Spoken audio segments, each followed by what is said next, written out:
श्री गणेशाय नमः। श्री सरस्वत्यै नमः। श्री रामचंद्राय नमः। श्री सद्गुरुदेव परमात्मने नमः। आज से हम एक नया अध्याय श्रीमद् भगवद गीता जी से पढ़ रहे हैं, जिसे दैवी संपद योग कहते हैं। यहाँ पर यह 16वां अध्याय है भगवद गीता का, और इस अध्याय के प्रवचन महाराज श्री अखंड आनंद सरस्वती जी ने किए थे। उन्हीं प्रवचनों की श्रृंखला से इस अध्याय को हम पढ़कर समझने की कोशिश करेंगे। तो अब आप इस अध्याय को सुनिए। मूकं करोति वाचालं पंगुं लंघयते गिरिं यत्कृपातमहं वन्दे परमानंदमाधवम्।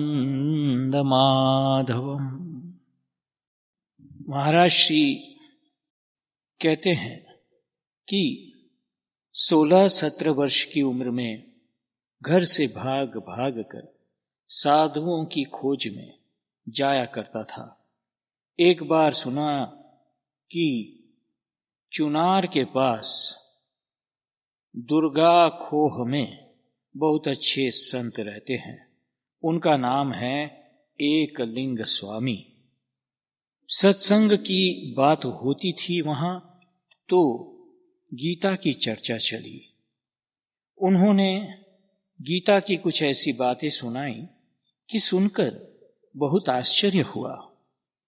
हम लोग ऐसा करते हैं ना कि जो समझ सकते हैं या कर सकते हैं या जो आसान होता है उसको उतना पसंद नहीं करते।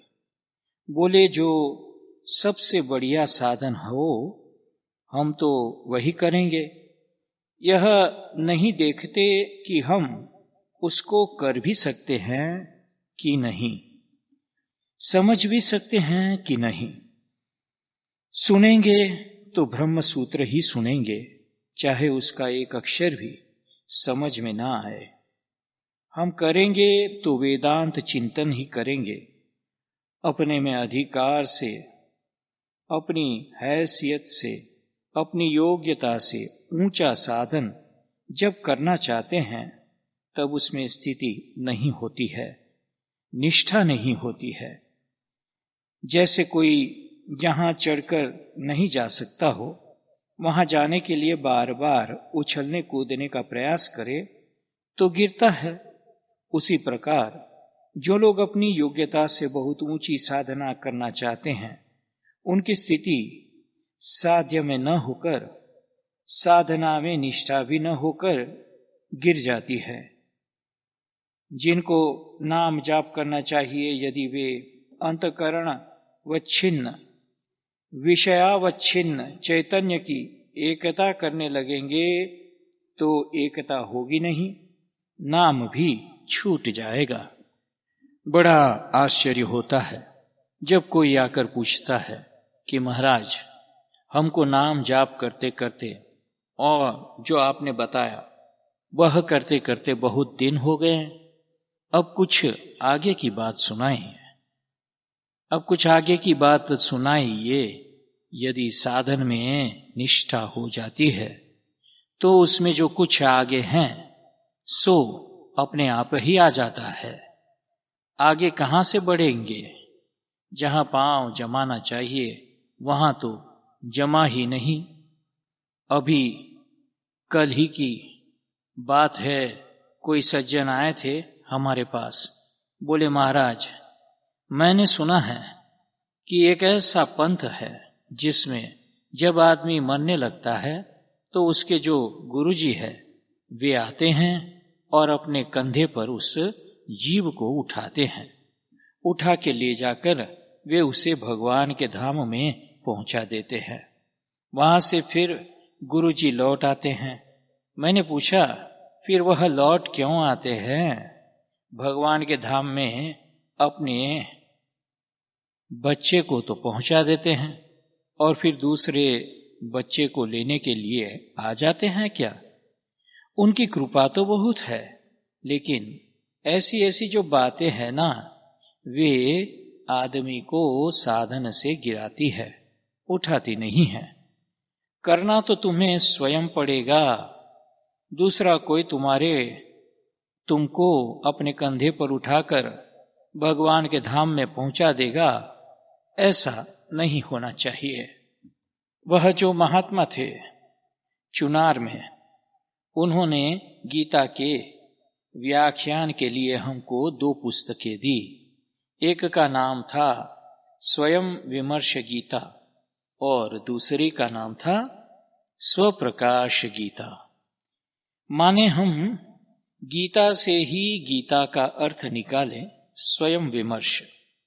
गीता के किसी शब्द का अर्थ जानना हो तो गीता में ढूंढें कि वह शब्द कहाँ कहाँ आया है, उसका क्या क्या अर्थ होता है और उसको अपने जीवन में कैसे धारण करना चाहिए।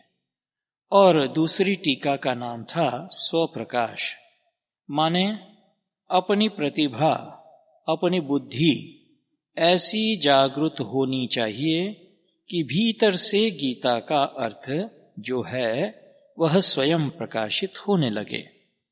आपको सुनाना यह चाहता हूं कि गीता का जो 16वां अध्याय है वह प्रथम अध्याय की व्याख्या है।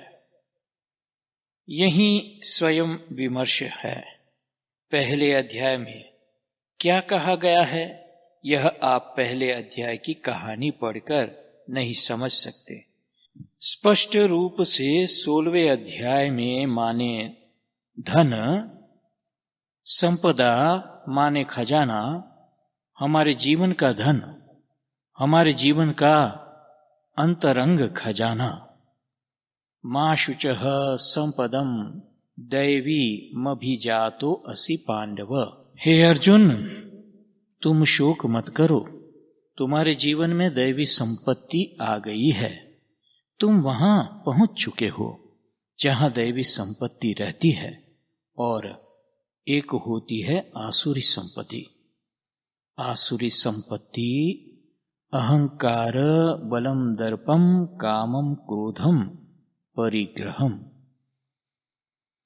तो अहंकार, बल, दर्प यह आसुरी संपत्ति है। आसुरी माने दैत्यों की संपदा। जो इंद्रियाराम पुरुष है उनमें अहंकार होता है, मेरे जैसा कौन। और अहंकार इतनी छोटी छोटी चीजों का होता है कि जो 2 दिन भी रहें कि नहीं रहे, इसमें भी शंका होती है। तो यह आसुरी संपदा क्या है?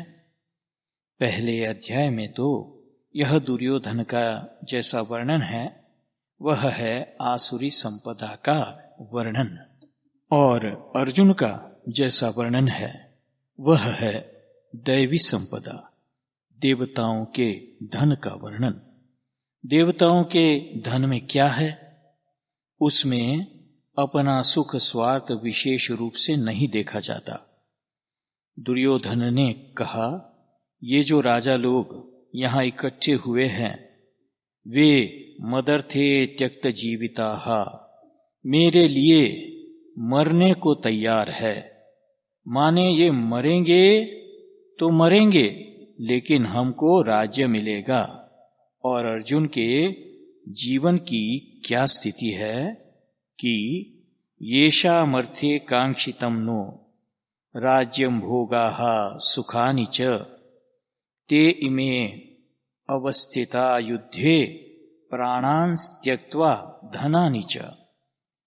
अर्जुन कहता है, जिनके लिए मैं राज्य धन भोगना चाहता हूं, सुख चाहता हूं, वे यहां मरने के लिए युद्ध में आ गए हैं। यदि वे मर जाएंगे तो हम जीत के भी क्या करेंगे?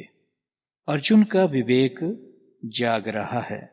और दुर्योधन का स्वार्थ जाग रहा है और विवेक सो रहा है। हम अपने जीवन को तोलें कि हम जो काम करते हैं वह स्वार्थ का विचार करके करते हैं, परमार्थ का विचार करके करते हैं। आप जो काम कर रहे हैं उससे भगवान प्रसन्न होंगे, आपका अंतःकरण जगमग होगा, आपका जीवन क्या अच्छे मार्ग में बढ़ेगा। बढ़ बढ़कर बातें करने से कोई लाभ नहीं होता है। जीवन को एक गति मिलनी चाहिए जिससे हम अंतर्मुखता की ओर बढ़े। तो आपको मैं कुछ बात सुनाता हूं। महाराज श्री कहते हैं संक्षेप में, आप एक डायरी बना लीजिए दैनंदिनी, जिसमें आप अपनी दिन प्रतिदिन की बातें का लेखा लिखे और उसमें आप इस बात पर विचार कीजिए। एक खाना इसका रख लीजिए कि आपके जीवन में भय कितना है, भय कितना है और निर्भयता कितनी है। कुल 100 नंबर रखें और डायरी लिखते जाएं। महीने के अंत में आप अपने को नंबर दीजिए कि आपके जीवन में कितनी निर्भयता रही है। अभयम सत्व संशुद्धि ही। अच्छा, आपको भय होता है तो किस बात का होता है? आपको कोई क्या हानि, क्या नुकसान पहुंचा सकता है जिसके लिए आप डरते हैं? शरीर से बाहर 2 तरह की चीजें हैं। एक तो संपत्ति है विषय भोग की, और एक आपका परिवार है। तो आप धन की हानि के लिए डरते हैं क्या? और उसमें भी छांट लीजिए कि धन हानि में भी कितनी हानि के लिए डरते हैं। 2 रुपये के लिए डरते हैं, 200 के लिए, 2 लाख के लिए, 2 करोड़ के लिए, 20,000 के लिए। परिवार में डरते हैं तो सबसे ज्यादा किसकी हानि के लिए डरते हैं? हमारा मतलब यह नहीं है कि आप अपने धन को, परिवार को तोलें। साधना अपने मन को तोलने से होती है, दूसरे को तोलने से नहीं होती। तो धन के लिए जहां डर है तो ममता कितनी है, मोह कितना है। आप अपने को स्वयं नहीं तोलोगे तो यह जो दूसरों का सुना हुआ व्याख्यान है यह आपके काम नहीं आएगा। अच्छा, क्या आप रोग से डरते हैं? हमने अक्सर देखा है कि जिस दिन मन में यह ख्याल आता है कि आज मेरा स्वास्थ्य बहुत बढ़िया है, उसी दिन कोई न कोई तकलीफ, कोई न कोई रोग आता है। बुझते हुए दीपक में पहले जो उभार आता है, एक बार चमक कर दीपक बुझ जाता है। वैसे अपने स्वास्थ्य के बारे में अहम भाव आ जाता है और उसके बाद कोई रोग आ जाता है। यह कोई अच्छा लक्षण नहीं है। अच्छा, सपने से भी क्या आप डरते होंगे? कल्पना से भी डरते होंगे, मृत्यु से भी डरते होंगे। इन बातों को हम छोड़ देते हैं। आपको कभी यह डर लगता है कि मेरे मन में कहीं कामना का वेग प्रबल न हो जाए, कहीं क्रोध का वेग प्रबल होकर हिंसा न करवा दे, कभी लोभ का वेग प्रबल होकर चोरी बेईमानी न करवा दे? इसके लिए कभी डर लगता है? आपके डर की जाति क्या है? जाति माने किस किस्म का डर आपको लगता है? आपकी भल मनसाहत में कमी न आ जाए। इस बात का डर आपको लगता है क्या? आपके जीवन में दोष दुर्गुण न आ जाए, इस बात का डर आपको लगता है क्या? जो भगवान के चरणों का आश्रय लेकर आगे बढ़ते हैं वह जीवन में निडर होते हैं। भयम भयानाम अपहरणी स्थिते, संपूर्ण भयों को मिटाने वाला भगवान है। यदि आपके जीवन में भगवान का सहारा है तब तो आप निर्भय होकर चल सकते हैं। और यदि आप किसी गुंडे का सहारा लेंगे, सिपाही का सहारा लेंगे, किसी नातेदार रिश्तेदार का सहारा लेंगे तो आपके निर्बल हो जाने का भय है। तो ये सब भय, ये सब बल झूठे हैं। अपबल, तपबल और बाहुबल, चौथो है बल राम। ये बल है दुनिया के, ये आपको काम नहीं देंगे। आपको तौलना पड़ेगा, मन में विचार करना पड़ेगा, समझना पड़ेगा। आप दुनिया में चारों ओर भय से घिरे हुए हैं। क्या आपके पास कोई ऐसा मददगार है जो उन भयों से उबारे? आपको अपना बल है कि भगवान का बल है कि अपनी बुद्धि का बल है? किस बल के सहारे आप भय को पार करना चाहते हैं? आप अपने जीवन की ओर देखें। बढ़िया प्रवचन सुनकर आप खुश हो जाएंगे। आहा, कितना बढ़िया प्रवचन है। राम ने रावण को मार दिया। राम ज्ञान है और मोह रावण है। मार दिया, बहुत बढ़िया। लेकिन आपके जीवन में ज्ञान पैदा होकर आपके मोह को मारता है कि नहीं? यदि आपके हृदय में राम प्रकट होकर मोह रूप रावण को नहीं मारते हैं तो आप जितना सुने, जितना सोचे, जितना समझे, जितना खुश हो, जितनी दाद दे, वह पराई संपदा की प्रशंसा होगी। अपने भूखे मरे और दूसरे के धन की तारीफ करे, ऐसा होगा। तो आप देखो, अपने जीवन की एक डायरी बना लीजिए कि 24 घंटों में आपको किस बात का भय हुआ। यह उल्लेख मत कीजिए कि आपको किस किस से भय हुआ। दुश्मन से डर लगा हुआ, कि सांप से डर हुआ, कि चूहे से डर हुआ। यह लिखिए कि हमको हमारी किस बात की हानि का डर हुआ। तो आप अपने जीवन में अभय को प्रतिष्ठित कीजिए, यह मतलब है।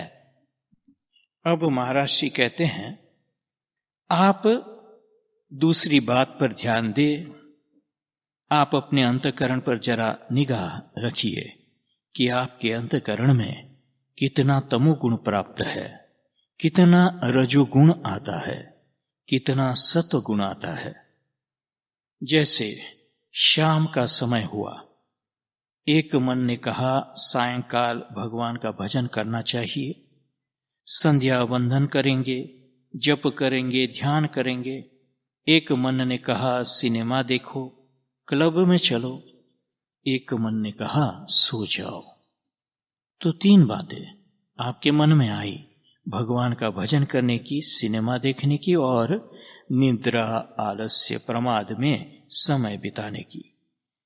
सत्व संशुद्धि का मतलब है अपने अंतःकरण पर ध्यान दीजिए। सत्य माने होता है अंतःकरण। आपको इतने दिन सत्संग करते हो गए, व्याख्यान सुनते हो गए, यह तो मालूम ही होना चाहिए कि सात्विक तन्मात्राओं से अंतःकरण बनता है। अंतःकरण हमारा ज्ञानात्मक है, प्रकाशात्मक है। उसी से सब मालूम पड़ता है, उसी से सब ज्ञान होता है। माने आत्मा से अत्यंत निकट होने के कारण ज्ञान स्वरूप आत्मा का प्रतिबिंब आभास अंतकरण में होता है। अंतकरण में सबसे अधिक चमक आत्मा की आती है, तो वह चमकता हुआ रहता है कि धूमिल रहता है। धुंधला माने कुछ नहीं सूझना, क्या करना है क्या नहीं करना है, क्या धूल छाई रहती है या अंधेरा रहता है। अंधेरा है तो तमोगुण है, धुंधला है तो रजोगुण है, और आपका दिल यदि चमचमा चमकता हुआ रोशनी वाला है तो सत्वगुण है। अपने अंतकरण को आप शुद्ध रखिए, आनंद में बना रहे अंतकरण और प्रकाश बना रहे। शुद्ध जल जैसे हो, उसमें नींबू न मिला हो, नमक शहद न मिला हो, धूल न मिली हो, तो उसको शुद्ध जल कहते हैं। ऐसे आपका अंतकरण हो शुद्ध सात्विक। इसकी भी एक डायरी बना लीजिए कि आपके जीवन में क्या आता है क्या नहीं आता है। अब एक तीसरी बात देखते हैं। आप जानकार हैं, इसमें हमको कोई शंका नहीं है।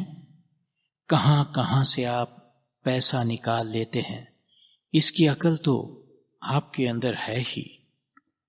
तो हम ज्ञान जो वेदांतियों का होता है, उस ज्ञान की चर्चा नहीं करते।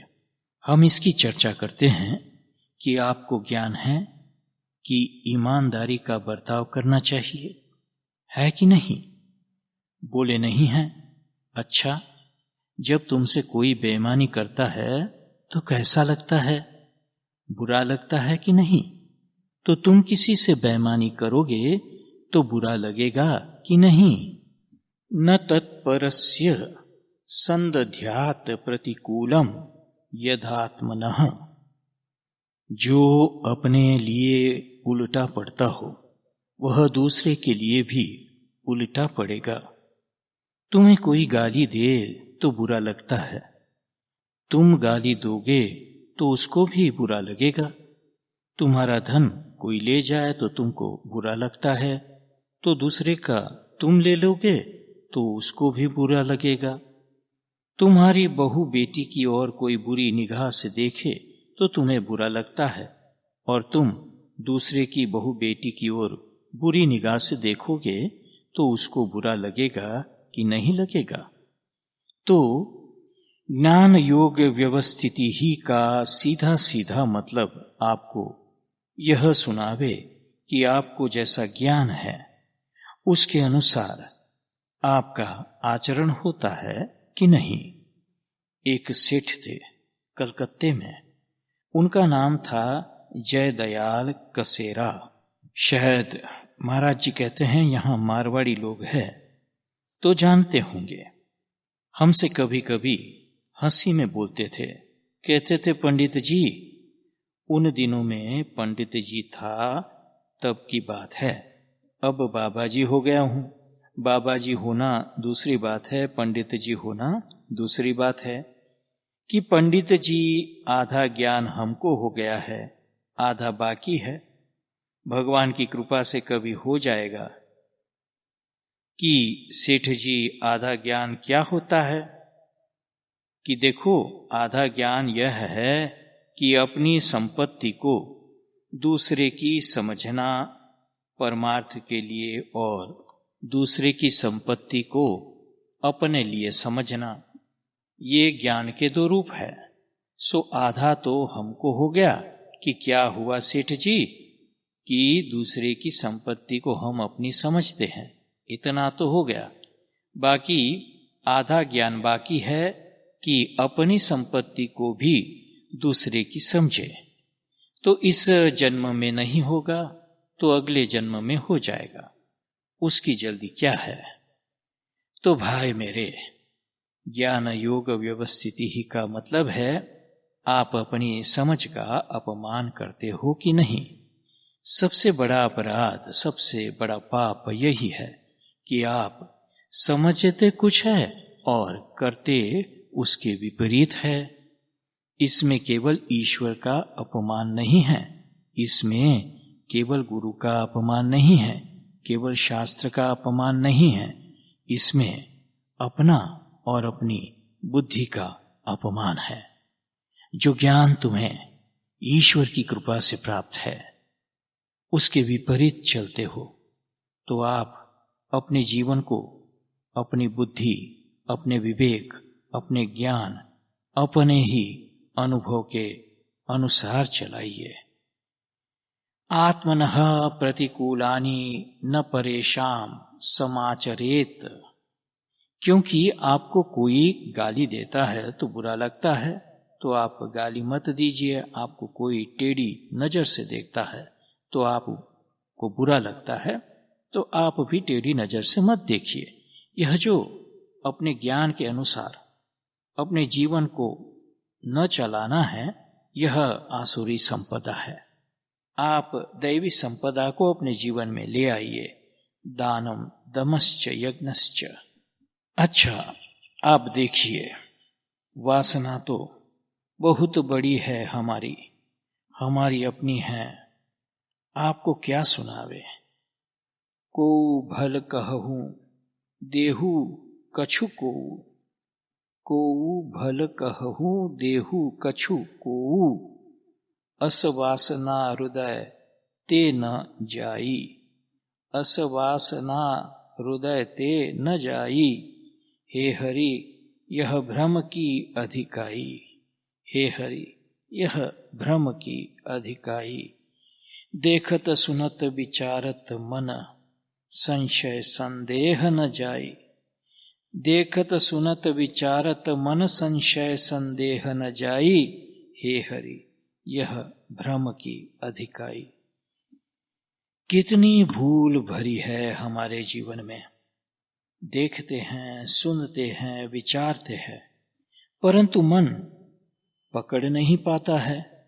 मन में यह बनी रहती है, कोई हमारी तारीफ करे या बहुत भले है कि ये बहुत भले हैं। हम कितने भले हैं, इसके लिए दूसरे के सर्टिफिकेट से काम नहीं चलता है। आप जरा ईमानदारी से अपने को सर्टिफिकेट दीजिए कि आप कितने भले हैं। किसी से कुछ मिले, को भल कहूं देऊ कछु को। अपने मन की स्थिति ऐसी है, बहुत प्रीति पूजाई बे पर, बहुत प्रीति पूजाई बे पर, पूजी बे पर थोरी। देत सीख सिखायो न मानत, देत सीख सिखायो न मानत। मूढ़ता अस मोरी, मूढ़ता अस मोरी। के ही विधि देऊ नाथ ही खोरी, के ही विधि देऊ नाथ ही खोरी। मैं भगवान पर कैसे दोष लगाऊं। लोग हमारा आदर करे, पूजा करे, इस पर पूजाने पर तो बहुत प्रीति है, और पूजीबे पर थोड़ी। दूसरे की पूजा करने में मेरी रुचि बहुत कम है। देत सीख सिखियो न मानत। मैं दूसरों को सिखाता फिरता हूं, लेकिन किसी का सिखाया हुआ मानता नहीं।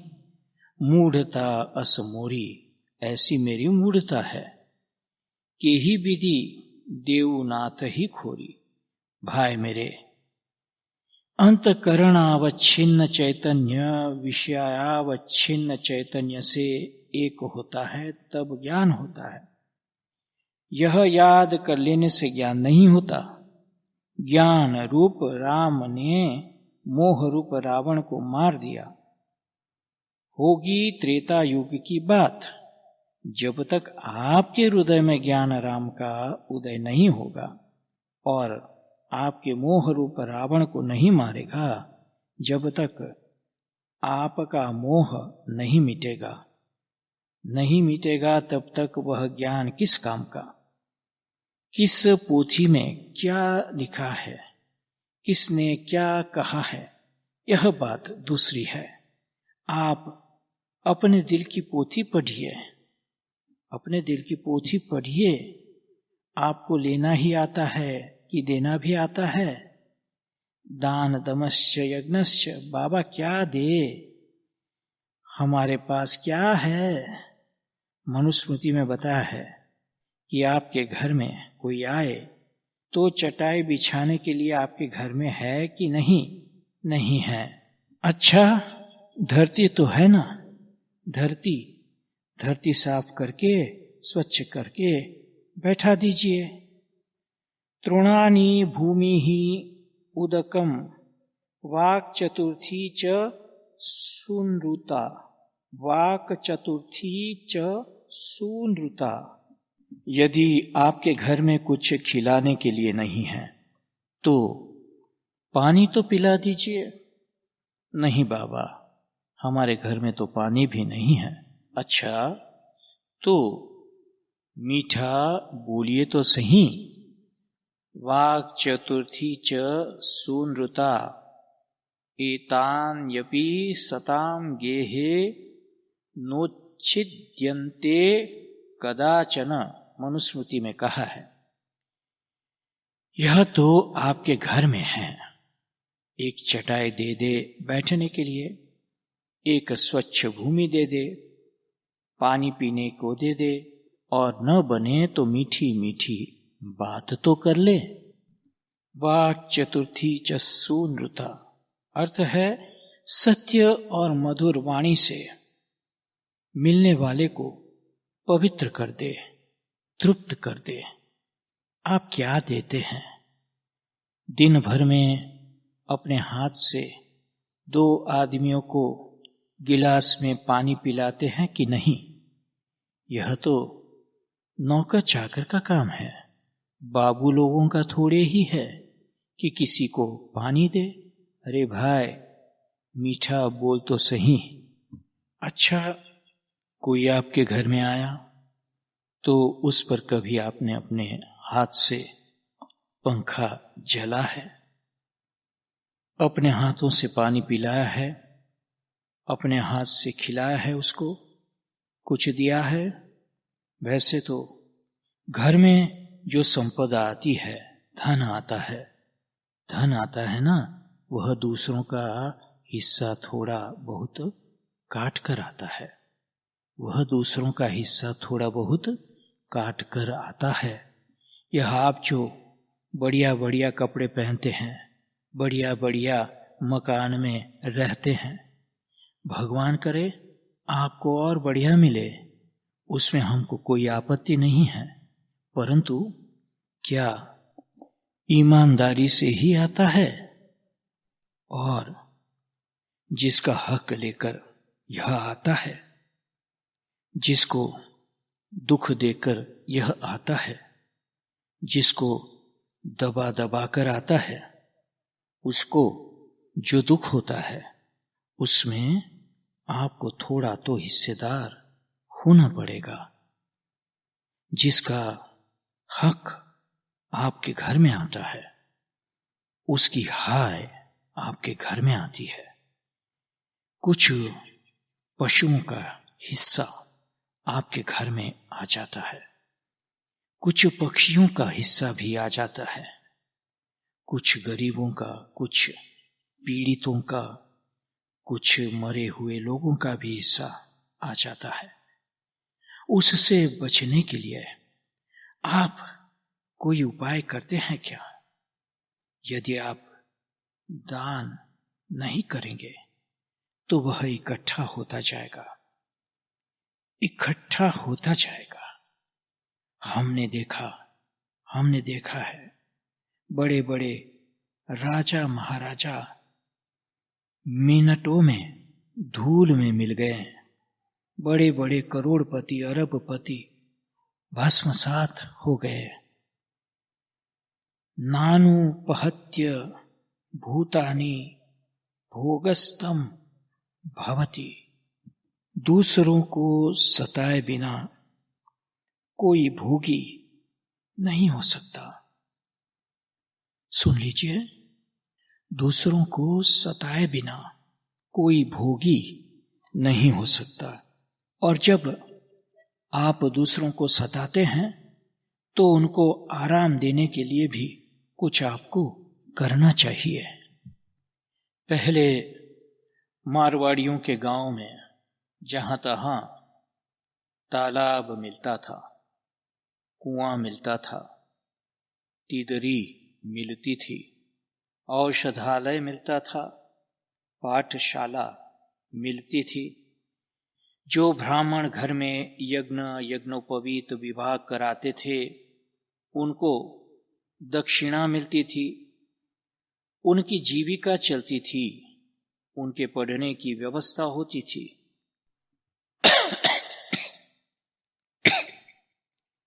आपके घर में आदान तो रह गया, नादान हो गए, लेना लेना रह गया और देना छूट गया।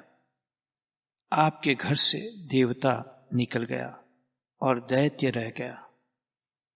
दैवी संपत्ति नहीं रही, आसुरी संपत्ति आ गई। आप देखो, आपका जीवन संसार में कुछ छोड़ने को भी तैयार है कि लेने को तैयार है। हमारे गांव के एक सज्जन गए जगन्नाथपुरी। वहां पंडे ने बताया कि जब यहाँ आते हैं तो कुछ छोड़ कर जाते हैं।